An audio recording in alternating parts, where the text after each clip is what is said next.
Horror tube বাংলাতে আপনাদের সবাইকে স্বাগত।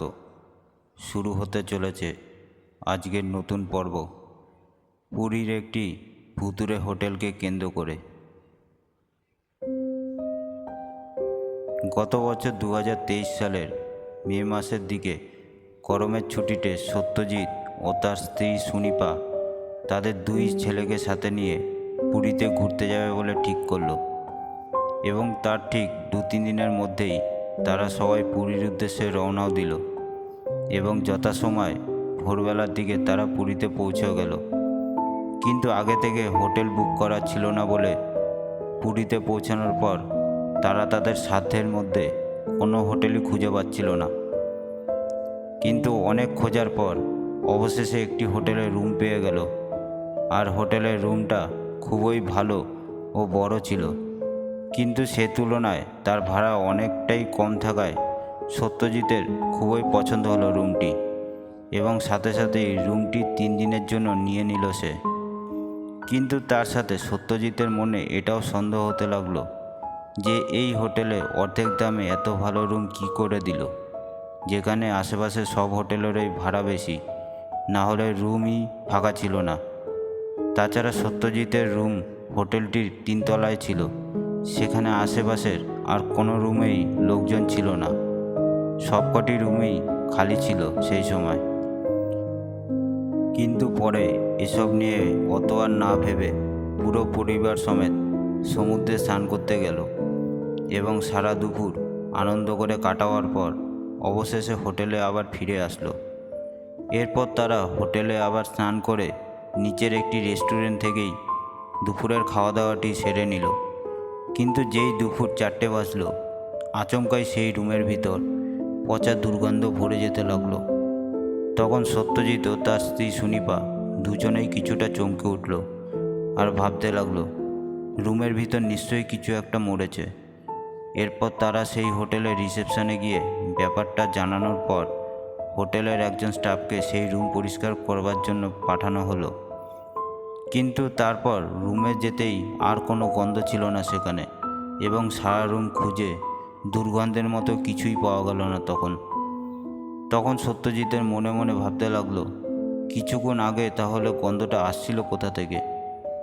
তারপর অত কিছু না ভেবে সন্ধ্যার দিকে তারা সবাই মিলে সমুদ্রের পাড়ে ঘুরতে চলে গেল এবং ঘুরতে ঘুরতে যখন একটু রাত হলো, অবশেষে সত্যজিৎ বাইরের একটি হোটেল থেকে রাতের জন্য খাবার প্যাক করে নিয়ে চলে আসলো নিজের রুমে। এবং রাতের বেলা খাওয়া দাওয়া সেরে যেই সত্যজিৎ বাথরুমে গেল, অমনি সে শুনতে পেল বাথরুমের দরজার বাইরে থেকে কেউ যেন একটা ধাক্কা দিচ্ছে। এটা শুনে সে প্রথমে ভাবলো তার ছেলেরা হবে হয়তো, কিন্তু যেই বাথরুম থেকে বেরোলো অমনি সে দেখলো তার 2টো ছেলেই ঘুমিয়ে পড়েছে। তখন সে তার স্ত্রীকে জিজ্ঞেস করলো যে বাথরুমের দরজায় কে ধাক্কা দিচ্ছিল। তখন তার স্ত্রী কিছুটা আশ্চর্য হয়ে বলল, কেউই তো ধাক্কা দেয়নি বাথরুমের দরজায়। তখন সত্যজিৎ বলে উঠল, ইয়ার কি করো না, আমি এইমাত্র শুনলাম কে যেন দরজায় ধাক্কা দিল।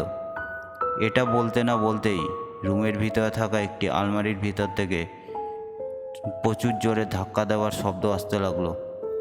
এই ঘটনায় সত্যজিৎ ও তার স্ত্রী দুজনেই খুব ভয় পেয়ে গেল এবং সাথে সাথেই সত্যজিৎ ভয়েতে বিছানার উপর উঠে বসলো আর আলমারিটার দিকে তারা দেখতে লাগলো।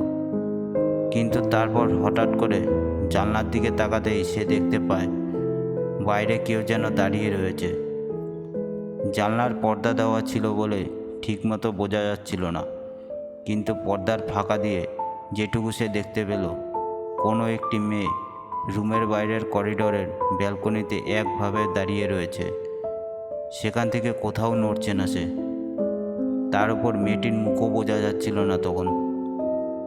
আর তাদের সমস্ত রুমে একটি পচা গন্ধতে ভরে যেতে লাগলো। এসব দেখার পর সত্যজিৎ ও তার স্ত্রী সুনিপার শরীর যেন ভয়ে অবশ হয়ে যেতে লাগলো। তখন যে তারা কি করবে কিছুই বুঝে উঠতে পারছিল না। এই একইভাবে ঘণ্টাখানেক কেটে যাওয়ার পর সত্যজিৎ ঘড়ির দিকে তাকাতেই দেখে ঘড়িতে তখন রাত 1টা বাজতে যায়। আর এসব দেখার পর থেকে তারা দুজনেই সে রাতে আর কিছুতেই ঘুমোতে পারছিল না। এরপর আরও 1 ঘন্টার মতো কেটে যাওয়ার পর সত্যজিৎ দেখতে পেল সেই মেয়েটি এবার রুমের বাইরের করিডোরে একদিক থেকে আরেক দিক হেঁটে বেড়াচ্ছে। আর তার কিছুক্ষণ পর থেকেই রুমের সমস্ত জিনিসপত্র নিজে থেকেই পড়ে যেতে লাগলো এবং তার সাথে একটি বিকট কান্নার আওয়াজও আসতে লাগলো রুমের ভেতর থেকে। সেই ভয়ানক শব্দে তার দু ছেলেও ঘুম থেকে জেগে উঠল আর ভয়ে সত্যজিৎ ও তার স্ত্রীকে জড়িয়ে ধরে বসে রইল। এভাবে অনেক কষ্টে সেই রাতটা কাটানোর পর সকাল হতেই সত্যজিৎ তাড়াতাড়ি নিচে গিয়ে হোটেলের রিসেপশনে সমস্ত ব্যাপারটি বলল, কিন্তু হোটেলের কোনো কর্মচারী এই ব্যাপারে তাকে কিছু ঠিকঠাকভাবে বলল না। এরপর সত্যজিৎ সেই হোটেল থেকে বেরিয়ে কয়েকটি হোটেল পার করে একটি দোকানে জিজ্ঞেস করলে জানতে পারে ওই হোটেলটির 3 তলা ভুতুড়ে। যারা জানে কেউই নাকি ওখানে ভুলেও যেতে চায় না। ওখানে গত বছর একটি মেয়ে 3 তলাতে আত্মহত্যা করেছিল। তারপর থেকে ওই হোটেলের 3 তলায় নাকি সেই মেয়েটিরই আত্মার বাস রয়েছে এবং এখানকার অনেক লোকেই ওই 3 তলার ব্যালকনি থেকে অনেক রাতে একটি মেয়েকে দাঁড়িয়ে থাকতেও দেখেছে। এসব শোনার পর আর দেরি না করে সত্যজিৎ তার স্ত্রী সুনিপাকে নিয়ে সেই হোটেল থেকে সব টাকা পয়সা বুঝিয়ে বেরিয়ে যায়। কিন্তু তারপর অনেক সময় কেটে গেল, সেই রাতে সত্যজিতের সাথে যা ঘটেছিল সেসব কথা ভাবলে আজও তার গায়ে কাঁটা দিয়ে ওঠে।